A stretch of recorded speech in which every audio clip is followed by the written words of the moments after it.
Летната сезона во Охрид е во полнек. Дел од туристите за прв пат го откриваат градот, други пак воодушевени од убавините повторно му се враќаат.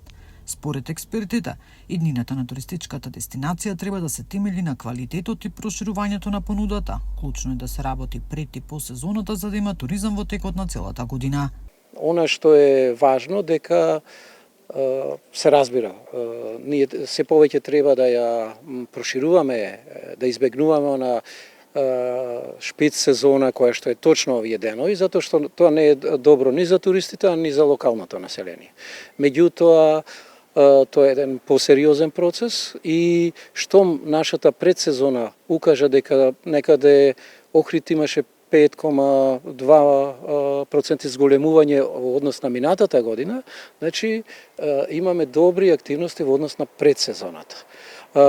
После сезоната верувам дека ќе биде добро, затоа што лично за некој професор од Австрија пробав да резервирам повеќе соби, верувајте се, сите хотели покрај ривиерата беа зафатени во октомври. Туристичките работници велат дека неопходно е да се прават истражувања да се инвестира во промоција на дестинацијата. Мислам дека пазарот се заситува во една одредена дестинација, треба да се прават истражувања и треба да се промовира Македонија и Охрид и во други дестинации кои што да кажам се свежи под наводници и ќе донесат една нова енергија и секако треба да се инвестира во промоција на земјите кои што доаѓаат тука повеќе години, меѓутоа секоја година треба да се прави нови програми, нови понуди за да може да обстојува таа дестинација. Бројните туристи деновиве уживаат во сето она што го нуди градот, езерото, природата, културно-историските знаменитости, манифестации, концерти и забави.